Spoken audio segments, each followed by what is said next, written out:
Yes, good morning everyone. Today I am back with the part 2 of lesson number 3, metals and non-metals. But before starting this today's session, let's revise what we have studied in the previous video.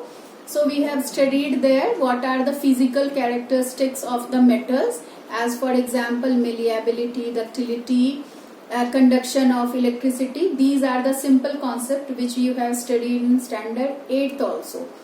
But we have studied about the chemical reactions also, means what are the chemical properties of the metals. So there we have studied about the reaction with the oxygen, reaction with water, reaction of metal with the acid. So these are the concepts which we have covered in the first part of this lesson only. But before starting this, I just want to ask you that you have studied that part or not. So if you have not read that part from the textbook, you must have to read and note down all the important points which is present there. So before today we have to cover the next part of this lesson only, and this part is mainly consist of the concept about the reaction between metal and non-metal, means how do metal and non-metal react with each other. But before going to the main part of that, I'll just want to recap you a concept of standard 9th, because it's very important for understanding today's concept. Okay, so all of you please see on the board, and whatever I am going to explain you, for that you can take the reference from standard 9th textbook also. Okay, so let's start. So today I am going to explain you about the concept of electronic configuration. Okay,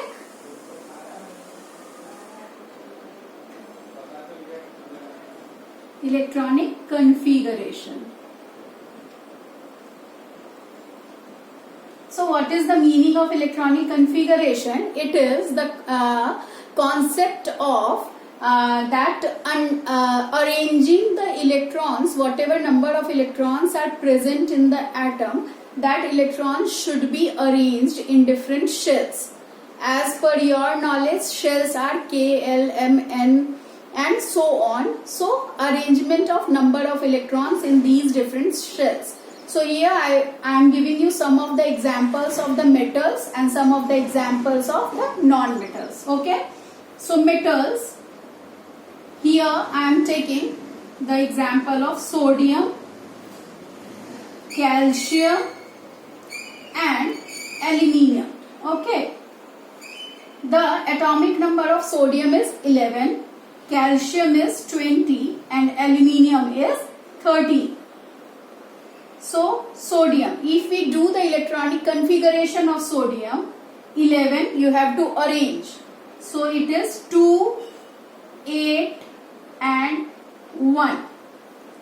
2 electrons, 8 electrons and 1 electron. If I have to arrange 20, it is 2, 8, 8 and 2. As you know, we can't put the more than 8 electrons in the shell. So as soon as it is covering the 8 electrons, we should jump to the next shell. But for the first shell, which is the K shell, the maximum number of electrons are 2 only. Aluminium 2, 8 and 3. See, we are not going very deep to that concept, because that concept is already covered in standard 9th. But here I would just like to give you a slight idea about the electronic configuration. So now we will see the electrons which is present in the last shell. So here in the case of sodium, the number of electron which is present in the last shell is 1. In case of calcium it is 2, and in case of aluminium it is 3. So 1, 2 and 3. These are the number of electrons which is present in the last shell. As per your knowledge, the number of electrons which is present in the last shell called as valence electrons. जो भी number last shell में present होगा उसको हम क्या नाम दे रहे हैं? Valence electrons. So these are the valence electron.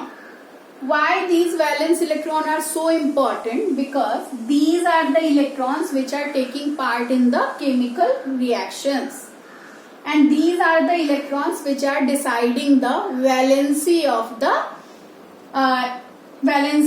the particular atom. See, now one. Any element want to create 8 electrons in its outermost shell. कैसे भी लास्ट वाले शेल में कितने इलेक्ट्रॉन चाहिए एलिमेंट्स को पूरा करना, मतलब उनको आप बोल सकते हो स्टेबल होने के लिए they want 8 electrons in their outermost shell. तो अगर ये सोडियम अपना ये 1 इलेक्ट्रॉन किसी को डोनेट कर दे तो उसके पास कितना बच जाएगा? 2 और 8. अगर ये कैल्शियम अपना ये लास्ट वाला इलेक्ट्रॉन 2 इलेक्ट्रॉन्स है यहाँ पे 2 इलेक्ट्रॉन्स है here. So if in any case ये 2 इलेक्ट्रॉन किसी को डोनेट कर दे तो इसके पास कितना बच जाएगा लास्ट शेल में? इसके पास भी 8 बच जाएंगे. Aluminium, if aluminium donate the 3 electrons it also consist 2 and 8. So last वाले शेल में 8 इलेक्ट्रॉन्स होने चाहिए. उसके लिए ये एलिमेंट्स क्या करते हैं? इलेक्ट्रॉन्स को डोनेट करते हैं. They are the metals, they are donating the electrons to the other atoms. जो भी इनको एक्सेप्ट करने वाले एलिमेंट्स होंगे उनको ये इलेक्ट्रॉन्स डोनेट करेंगे. See, do you have understand this topic? This is about the electronic configuration and valence electrons. Okay, last shell वाले इलेक्ट्रॉन को हमने क्या नाम दिया? Valence electron. हमने जो ये अरेंज किया है 2, 8 and 1 में इसको हम क्या बोलते हैं? Electronic configuration. हमने जो एग्जाम्पल्स लिए हैं इधर, these all examples are of metals only. Sodium, calcium and aluminium I have taken. These all are the examples of the metals only. So next we are going to cover the some of the non-metals also. Okay, non-metals. Here I am going to tell you what is the difference. Okay, so non-metals. So non-metals I have taken the example of phosphorus, sulfur and one more I will take it for you. It is chlorine. So these are the non-metals. Phosphorus, its atomic number is 15. Sulfur atomic number is 16 and chlorine's atomic number is 70. Now we'll do the electronic configuration 2, 8 and 5. 2, 8 and 6. 2, 8 and 7. If you sum it, the number should be this. So last shell में अभी यहाँ पे कितने कितने electrons हो गए आपके पास? 5, 6 and 7.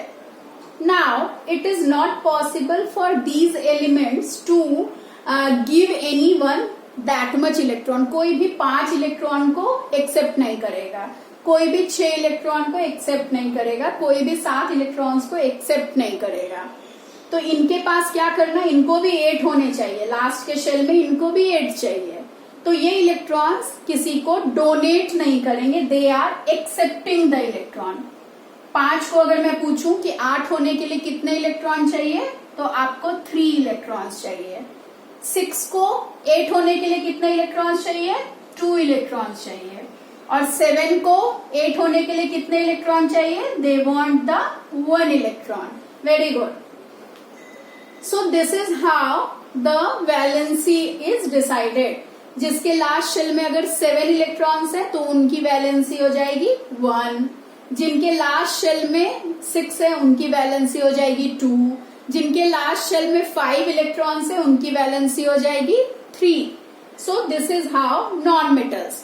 तो अगर बहुत सिंपल टेक्निक है कि अगर आपको पहचानना हो कि which one is the metal and which one is the non metal, तुम इलेक्ट्रॉनिक कन्फिगरेशन कर लोगे, लास्ट के शेल के इलेक्ट्रॉन्स को देख लोगे.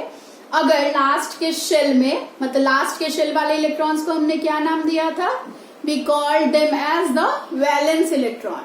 So last के शेल में अगर 1, 2 और 3 इलेक्ट्रॉन्स होते हैं तो उनको हम बोलते हैं मेटल्स, और अगर लास्ट के शेल में 5, 6 और 7 इलेक्ट्रॉन्स होते हैं we call them as the non-metals. So it is the very easy technique to identify metals and non-metals. I am sure this concept which I have revised here will be helpful to you in the next lessons also in this syllabus of your 10th standard. See this concept, for this concept you take the reference for 9th standard book also, and if any query is there, you are most welcome, you ask me, okay? So this is just the idea about the valency and the electronic configuration, but our main concept is what happen when metals and non-metals react, okay? So here I would like to take the example of the reaction of sodium and chlorine. Again here sodium 11, chlorine 17. If we do the electronic configuration, it is 2, 8 and 1. Chlorine 2, 8 and 7. See this concept I have covered in my PPT also, but for the more clarification of the concept I am explaining you the concept here also, okay? So now what you have to do, you have to draw the structure of sodium but only by using the valence electron. जो बाहर वाले electron है ना उनको आप दिखाओ, कैसे दिखाओगे? एक डॉट से ऐसे, सिर्फ एक ही इलेक्ट्रॉन। क्यों? क्योंकि बाहर वाले शेल में कितने इलेक्ट्रॉन है? सिर्फ एक इलेक्ट्रॉन है, तो सोडियम के साथ हमने एक इलेक्ट्रॉन दिखाया। क्लोरीन है, ठीक है, क्लोरीन के बाहर कितने इलेक्ट्रॉन है? 7। सो हम यहाँ पे बनाएंगे 1, 2, 3, 4, 5, 6 और एक और 7। तो क्लोरीन के पास कितने बाहर इलेक्ट्रॉन हो गए? 7। और सोडियम के बाहर कितना इलेक्ट्रॉन है? 1। हमने किसको ड्रॉ किया? सिर्फ बाहर वाले इलेक्ट्रॉन को। सी आपकी टेक्स्ट बुक में इंटेक्स्ट एक्सरसाइज में भी ये ऐसे कॉन्सेप्ट्स हैं, तो वहां पे भी जब तुम्हें ड्रॉ करना है you need to draw only the valence electrons. ये अंदर वाले इलेक्ट्रॉन को ड्रॉ करने की जरूरत नहीं है। अब आप ध्यान से देखो, सोडियम को 2 और 8 होने के लिए एक इलेक्ट्रॉन, ये 1 इलेक्ट्रॉन किसी को देना था, है ना? सोडियम मेटल है तो वो डोनेट करेगा, और क्लोरीन को यहाँ पे 8 होने के लिए कितना इलेक्ट्रॉन चाहिए? एक ही इलेक्ट्रॉन चाहिए, तो ये क्या करेगा? सोडियम अपना ये एक इलेक्ट्रॉन इसको डोनेट कर देगा, है ना? सोडियम ने क्या किया? अपना 8 इलेक्ट्रॉन डोनेट कर दिया, तो अभी सोडियम कैसा बन गया तुम्हारा?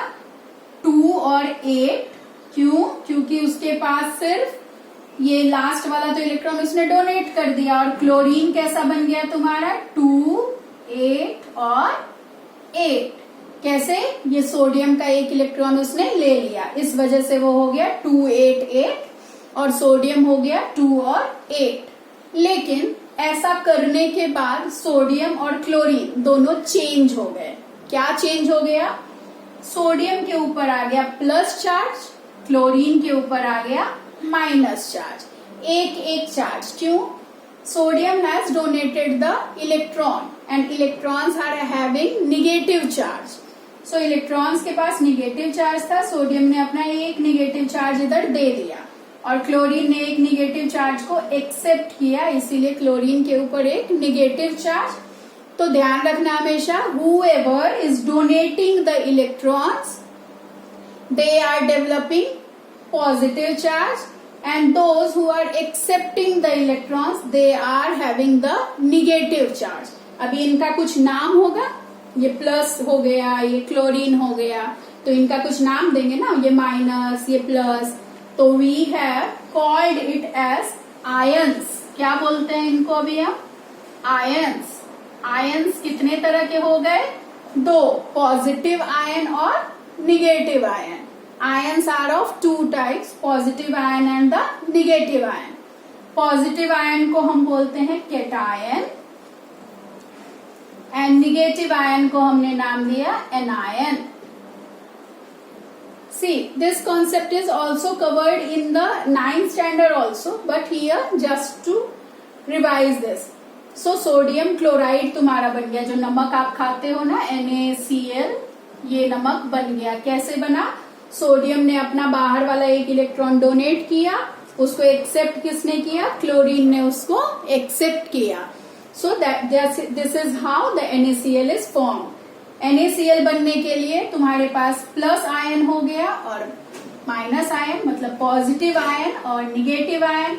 पॉजिटिव आयन का नाम कैटायन, निगेटिव आयन का नाम anion. I will give you one more example here for more clarification. Okay, we'll do this with one more example. Okay, so it is more clarified with you. So next I'll take the example of MgCl2. So here which elements? Magnesium and chlorine. Magnesium 12, 2, 8 and 2. Chlorine 17, 2, 8, 7. हाँ, क्या करेंगे? Magnesium के किनारे कितना electron draw करना है? 2, क्योंकि हम किसको ड्रॉ करते हैं? सिर्फ बाहर वाले इलेक्ट्रॉन को, है ना.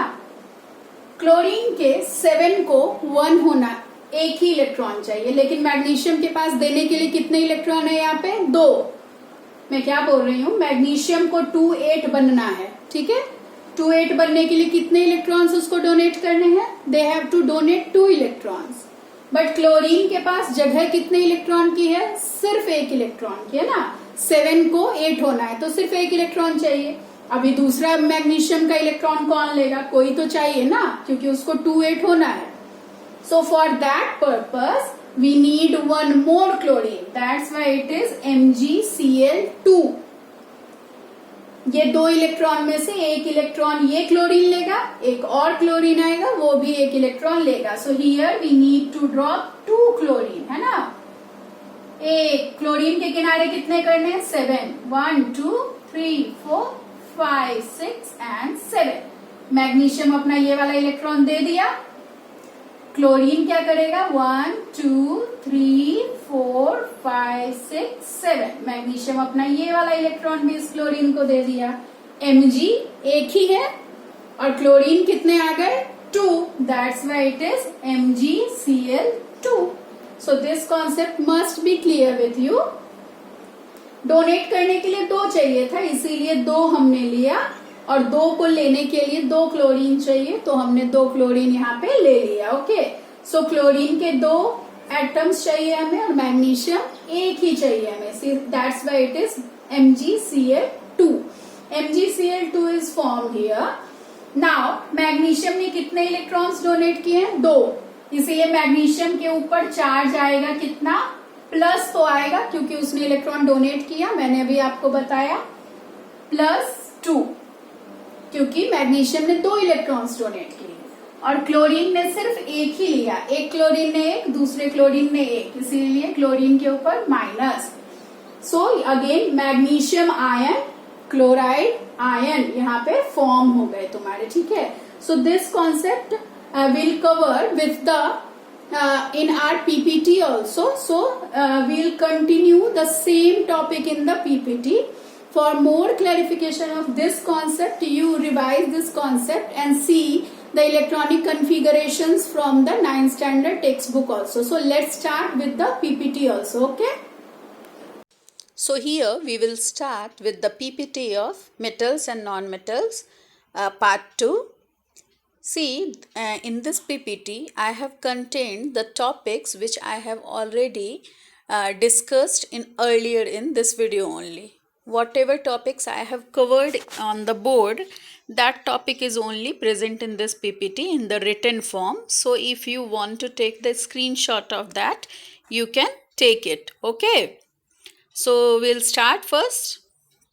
Here I have discussed about the ionic bond. Just now on the board I have explained you that the bond formation by a metal and a non-metal is called as an ionic bond.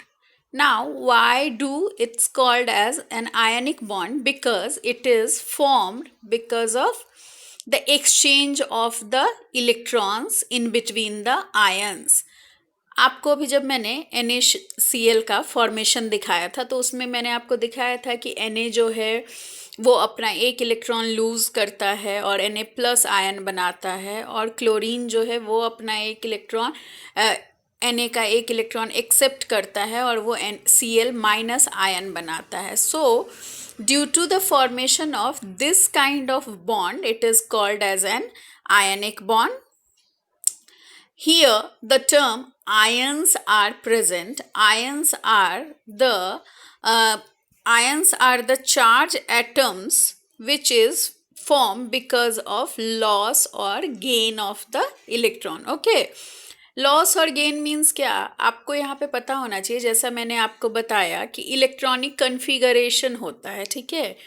तो in the electronic configuration every atom wants to achieve octet. Octet means क्या, 8 electrons अपने outer most shell में करना चाहता है, ठीक है.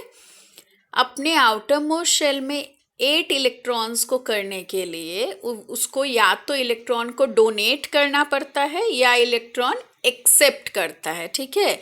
इन दोनों में से कोई भी एक प्रोसेस वहाँ पे होगी. As you know, this kind of ion formation you have studied in standard 9th also, but here we will take again it. So मैंने क्या बताया आपको कि ions are formed because of the transfer of electron, either by donating it or either by accepting the electrons. So here the main thing is that ions are of two types, positive ion and negative ion. Okay. So metals, जो भी metals होते हैं जैसे Na हो गया, magnesium हो गया, calcium हो गया, पोटेशियम हो गए, these metals are donating the electron. They are giving up the electrons. So that's why they form the positive ion. दो electron is having the negative charge on it, तो वो negative charge को किसी को donate कर रहे हैं. So that's why they are having the positive charge on it and it is called as positive ion, और you can called it as cation also. Positive ion को क्या बोलते हैं, और you can called it as the cation.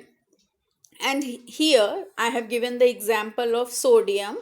Sodium having the one electron in its outermost shell.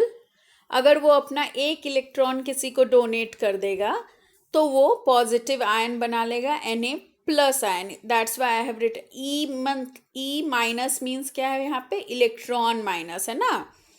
Similarly potassium is also having one electron in its outermost shell. So if potassium is donating that electron, वो भी एक positive ion form करेगा. तो अपने दिमाग में एक बात बिठा लो कि metals are donating the electrons. They are donating the electrons and that's why metals form positive ion. Positive ion का दूसरा नाम क्या बताया हमने, positive ion is only called as the cation also. Okay. Here we go with the negative ion. Negative ion is formed because of gain of electron. मतलब वो जो metals electron donate कर रहे हैं, तो डोनेट कर रहे हैं तो उसको एक्सेप्ट करने वाला भी कोई चाहिए. तो that electrons are accepting by the non metals and they are forming the negative ion here. Okay. जो इलेक्ट्रॉन डोनेट कर रहा है वो कैसा आयन फॉर्म करेगा, पॉजिटिव आयन, और जो इलेक्ट्रॉन एक्सेप्ट कर रहा है वो कैसा आयन फॉर्म करेगा, negative ion. So here I have given you the example of chlorine. If you see the electronic configuration of chlorine, remind from the video of mine earlier, यहीं पे मैंने just बताया आपको. तो chlorine is having the electronic configuration of 2, 8 and 7, तो उसके outer most shell में कितने इलेक्ट्रॉन्स हैं? 7। अगर उसको एक इलेक्ट्रॉन मिल जाए तो वो क्या फॉर्म कर देगा? उसके पास 8 इलेक्ट्रॉन्स हो जाएंगे, है ना। तो जैसे अगर Na एक इलेक्ट्रॉन डोनेट कर रहा था तो वो एक्सेप्ट कर लेगा क्लोरीन और वो बना लेगा एक निगेटिव आयन। निगेटिव आयन का दूसरा नाम है anion. So here keep in your mind, यहाँ पे क्या क्या आपने सीखा? यहाँ पे सीखा कि आयंस फॉर्म होते हैं। आयंस फॉर्म कैसे होते हैं? या तो इलेक्ट्रॉन को डोनेट करने से या इलेक्ट्रॉन्स को एक्सेप्ट करने से आयंस फॉर्म होते हैं। आयंस दो तरह के होते हैं, positive ion and negative ion. Metals are forming the positive ion whereas non metals are forming the negative ion. Metals are donating the electrons, that's why they form positive ion. Non-metals are accepting the electrons, that's why they form the negative ion. Okay. Now ionic bonds. Ionic bonding is the complete transfer of valence electron between atoms. पहले ही मैंने आपको valence electron का मतलब समझाया. Valence electron means क्या? जो सबसे बाहर वाले शेल के इलेक्ट्रॉन्स होते हैं उनको हम बोलते हैं valence electron. Okay. It is a type of chemical bond that generates two oppositely charge ions. कौन से दो oppositely charge ion? Positive ion and the negative ion. In ionic bonds, the metal loses electron to become a positively charged cation, whereas the non-metals accept those electrons to become a negatively charged anion. Metals electron donate करते हैं, lose कर रहे हैं, that's why they form the positive ion called as the cation, whereas non-metals are accepting the electrons, that's why they are forming the negatively charged ion called as an anion. Okay. Ionic bonds requires an electron donor, often a metal, and an electron acceptor, a non-metal. So अगर कोई तुम्हें पूछे कि ionic bond किनके बीच में form होगा, तो it always forms in between a metal and a non-metal. क्यों? Because metals are donating the electrons and non-metals are accepting the electron. तो आपके पास ये इंफॉर्मेशन है कि ionic bond forms in between the metal and the non metal by the transfer of electron. एक electron donate कर रहा है और दूसरा इलेक्ट्रॉन एक्सेप्ट कर रहा है. As the valence concept has been explained in terms of electrons, it is called electrovalent bond. It is the another name of ionic bond. Ionic bond का नाम आप electrovalent bond भी कह सकते हो. And the compound which is formed because of ionic bond, ionic compounds बोलते हैं आपको. बहुत common example है NaCl, the salt which we are eating. That NaCl is nothing else, it is a type of ionic compound only. So here we can call it as the electrovalent bond also, or either you called it as the ionic compound also. So ionic compound समझा आपको? ionic compound क्या था? It is the compound formed by the transfer of electron, या तो donate करने से और या एक्सेप्ट करने से. This type of bond is present in between the metal and a non metal. Okay. Here the example of the formation of sodium chloride is present. That example I have explained on the board also. So sodium chlorides. Here in the sodium chloride, sodium is a metal and chlorine is the non-metal. Atomic number of sodium is 11 while the atomic number of chlorine is 17. If you do the electronic configuration of sodium, it is 2, 8 and 1. And if you do the electronic configuration of chlorine, it is 2, 8 and 7. तो आपको यहाँ पे साफ साफ नज़र आ रहा है कि अगर अब सोडियम अपना एक इलेक्ट्रॉन हटा देगा तो वो बच जाएगा 2 और 8, और अगर क्लोरीन एक इलेक्ट्रॉन ले लेगा तो वो हो जाएगा 2 8 और 8। तो ऐसा फॉर्मेशन हमें बनाना है and this is what we called it as the ionic bond. यहाँ पे with the help of the figure I have shown you, Na के पास आप जब भी ऐसा आपके बुक में आपको ये स्ट्रक्चर ड्रॉ करना, फॉर्मेशन दिखाना आएगा, ठीक है। So whenever you need to draw this, you draw only the valence electron, जो बाहर वाले शेल के इलेक्ट्रॉन है सिर्फ उतने ही ड्रॉ करेंगे आप। देखो Na के साथ सिर्फ एक इलेक्ट्रॉन दिखाया है, क्लोरीन के साथ 7 इलेक्ट्रॉन्स दिखाए हैं। अंदर वाले इलेक्ट्रॉन्स आपको दिखाने की ज़रूरत नहीं है, because transfer is only in between these electrons only. अंदर वाले इलेक्ट्रॉन्स पार्टिसिपेट नहीं करते हैं। That's why you have to draw only the valence electron. The electron, valence electron मतलब क्या? The electrons which is present in the outer most shell, है ना। तो Na का 1 और क्लोरीन के 7।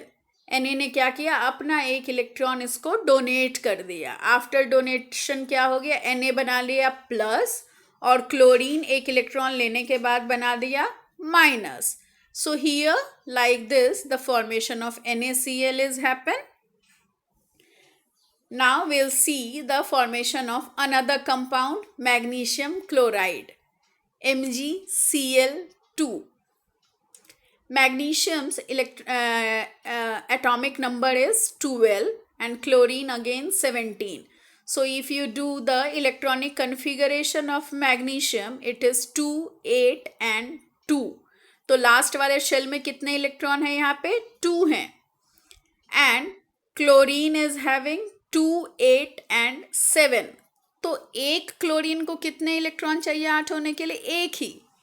तो we are using 1 more chlorine here, and जो मैग्नीशियम के आउटर मोस्ट शेल में 2 इलेक्ट्रॉन्स थे, एक इलेक्ट्रॉन एक क्लोरीन लेगा, दूसरा इलेक्ट्रॉन एक दूसरा क्लोरीन ले लेगा। That's why it is MgCl2। Will see in the figure also. So magnesium के साथ ब्लू डॉट से आपको 2 इलेक्ट्रॉन्स दिखाए हैं। क्लोरीन, एक क्लोरीन के किनारे 7 है, दूसरे क्लोरीन के किनारे 7 है। मैग्नीशियम क्या करेगा? 2 इलेक्ट्रॉन, एक इलेक्ट्रॉन इस क्लोरीन को, एक इलेक्ट्रॉन इस क्लोरीन को डोनेट कर देगा। That's why the charge on magnesium is Mg+2 हो जाएगा। क्यों? Because it is donating 2 electrons. लेकिन क्लोरीन के ऊपर क्या? 1 ही रहेगा, क्योंकि एक क्लोरीन ने सिर्फ एक ही इलेक्ट्रॉन लिया है ना। तो magnesium is having +2 charge, chlorine is having 1 and 1 charge. Okay, तो क्लोरीन के ऊपर माइनस चार्ज, मैग्नीशियम के ऊपर प्लस चार्ज आएंगे। Here we have discussed properties of ionic compounds. Some of the give reason from this part is there in your textbook also, and they have asked you for different type of formation of other compounds also. So you can practice the formation of other compounds also. जितना आप practice कर लोगे, 4-5 अगर examples आपने practice कर लिए, तो it will be easier for you to understand the topic. Okay, so properties of ionic compounds. Ionic compounds बने तो उनकी कुछ प्रॉपर्टीज भी होंगे। So first of all physical nature, मतलब आयनिक कंपाउंड्स कैसे होते हैं। Ionic compounds are solids and are somewhat hard because of the strong force of attraction between the positive and negative ions. यहाँ पे 2 अपोजिटली चार्ज प्लस और माइनस एक दूसरे को अट्रैक्ट कर रहे हैं। That's why the bond is very strong. So the ionic compounds are present in the solid form. These compounds are generally brittle and break into pieces when pressure is applied. बहुत common example मैंने आपको salt का बताया। Salt is present in the powdered form, आप देख रहे हो, but when the salt is present in the nature, वो रॉक जैसे फॉर्म में होता है ना। Melting and boiling points. Ionic compounds have high melting and boiling points. This is because a considerable amount of energy is required to break the strong inter-ionic attraction. वापस अगर example ले हम आयनिक bonds का, तो ये प्लस और minus charge के बीच में फॉर्म होता है। That's why this type of attraction is very high. और इस अट्रैक्शन को तोड़ने के लिए आपको बहुत ज़्यादा अमाउंट ऑफ एनर्जी चाहिए. That's why the melting and boiling point is really very high. Solubility means कि ये पानी में घुलता है या नहीं घुलता है, या पानी में नहीं घुलता है तो किसी और में जैसे अल्कोहल में घुलेगा या नहीं, केरोसिन में घुलेगा या नहीं.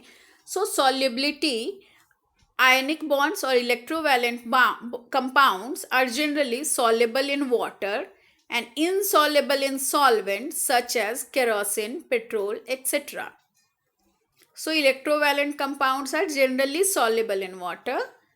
पानी में घुल जाते हैं ये, लेकिन केरोसिन, पेट्रोल, इन सारी चीज़ों में ये नहीं घुलते हैं. whenever they dissolve in water they forms the ions there. मतलब अगर आप NaCl को पानी में डिजॉल्व कर दोगे तो वो Na प्लस और Cl माइनस आयंस में डिवाइड होता है. Conduction of electricity. The conduction of electricity through a solution involves the movement of charged particles. A solution of an ionic compound in water contains ions which move to the opposite electrodes when electricity is passed through the solution. See here, you keep in your mind that whenever you pass electricity through the solution of ionic compounds, it conducts electricity because it is divided into the ions.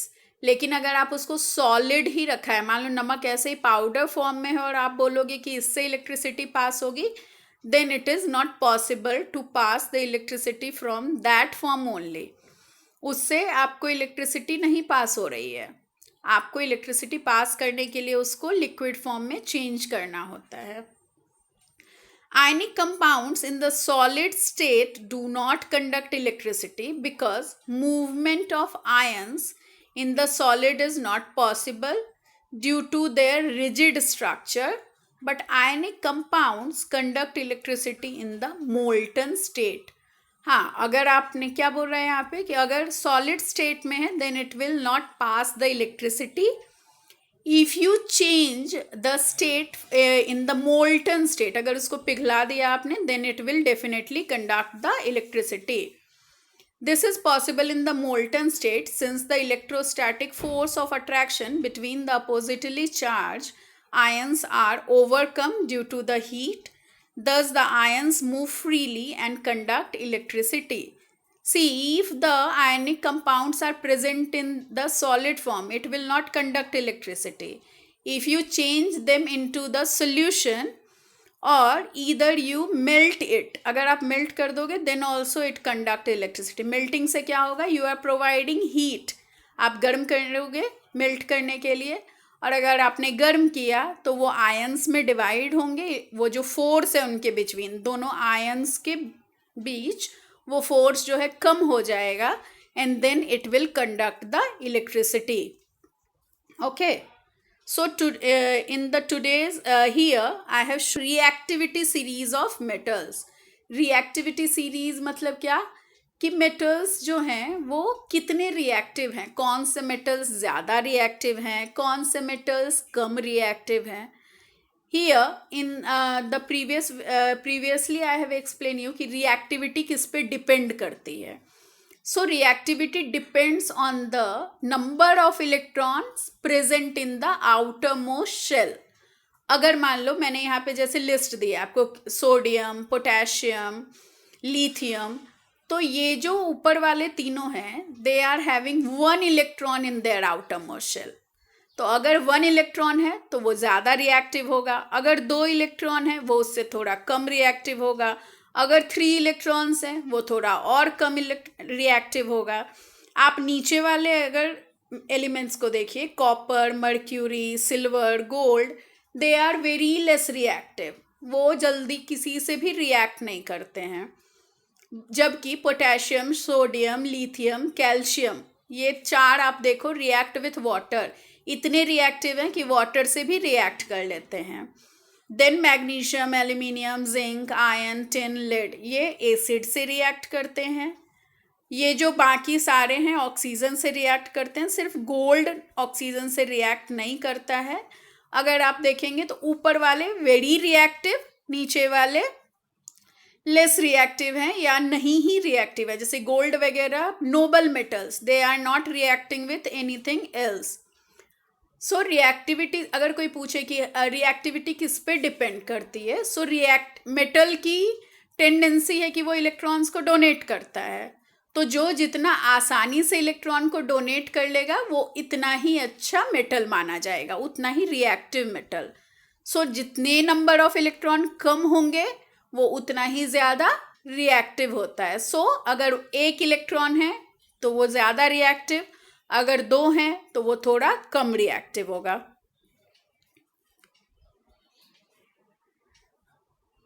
So here we have ended with the PPT presentation of mine, but whatever I have discussed on the board, that is also the important part and you should cover it, you read it properly, try to practice more and more. Here I will discuss with the how do you define the reactivity also. Okay. So we have stopped our PPT with the I have shown you the reactivity series. So here I would like to explain you how the reactivity is decided. But before starting with that, we just take a recap.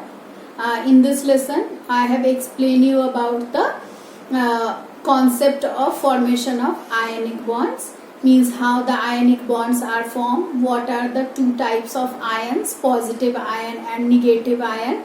Positive ions we named it as the cation and negative ions we called it as the anions. Okay.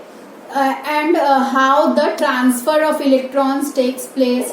Metals are donating the electrons and the non-metals are accepting the electrons. So this is the concept. And we have I have given you some of the examples also, means how this is going on. So if you practice for that ionic compounds example, you will definitely get the idea.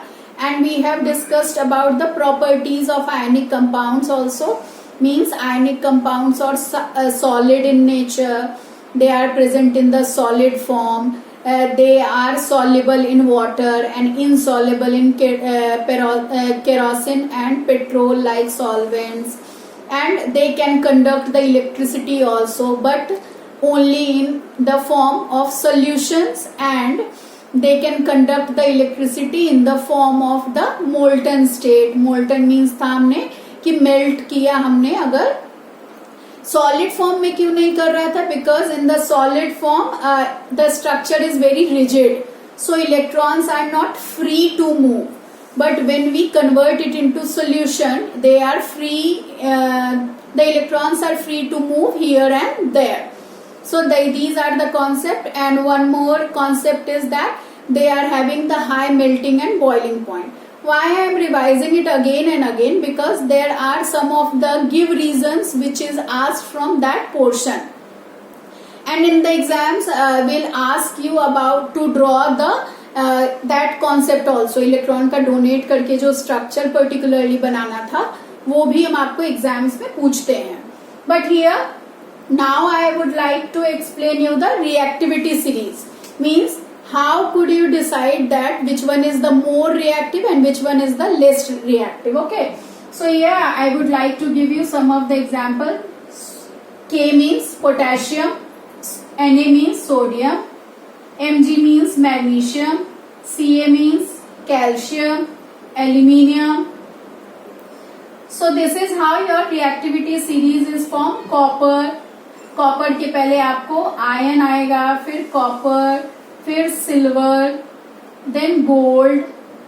ये पूरी series मैंने अपने PPT में दिखाई है. If you want you can take, and this reactivity series in present in the text book also. So आपको अगर कोई पूछे कि कैसे आपको पता चला, तो ये कैसा होता है 2881, क्योंकि इसका atomic number 19, 11, 2, 8 and 1. Magnesium 2, 8 and 2, 2, 8, 8 and 2. तो लास्ट के शेल के इलेक्ट्रॉन्स आपको दिख रहे हैं, एल्यूमिनियम 2, 8 एंड 3.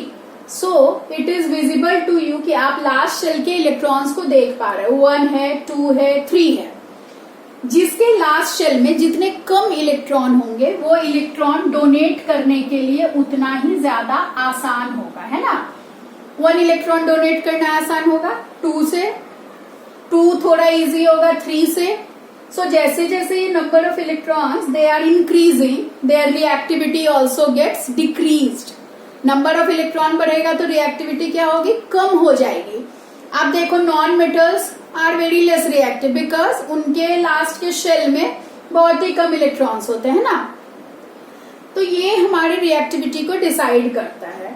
अभी मैंने पोटेशियम को लिया है सोडियम के पहले. क्यों ऐसा लिया है, पोटेशियम में ये जो 1 इलेक्ट्रॉन है ये न्यूक्लियस से ज्यादा दूर है, जबकि ये सोडियम में 1 इलेक्ट्रॉन जो है न्यूक्लियस से पास है. न्यूक्लियस क्या होता है, nucleus is the middle portion of the atom where proton and neutrons are present and electrons are revolving around that nucleus. This is the basic concept you have studied in the I think so in the atom and its structure lesson also. So ये electrons, the outermost electrons are deciding the reactivity. जैसे जैसे आप reactivity series में नीचे आते जाएंगे, जैसे कि मतलब सिल्वर पे, गोल्ड पे, कॉपर पे, वो धीरे धीरे करके मैं लिखती हूँ लेस रिएक्टिव वाले यहाँ पे, ठीक है.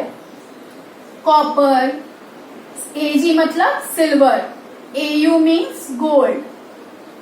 These are the symbols of silver and gold. Cu means copper. They are very less reactive. आपको पता होगा कि copper, silver, gold, platinum, we called them as the noble elements. क्यों noble elements बोलते हैं, because they are very less reactive. वो किसी से भी रिएक्ट नहीं करते हैं, पानी से, एसिड से. आप देखो गोल्ड की ज्वेलरी सालों साल चलती रहती है ना, और वो खराब नहीं होता है, क्योंकि because they are made up of the noble elements. See this reactivity series is present in the textbook. You can take that from there also. So kindly revise this portion whatever I have taken in this video and mark all the important points, okay? And you will be I think so it is very much easier for you to, if you revise it many times, and you be healthy, happy, and bye. We'll meet in the next video of mine.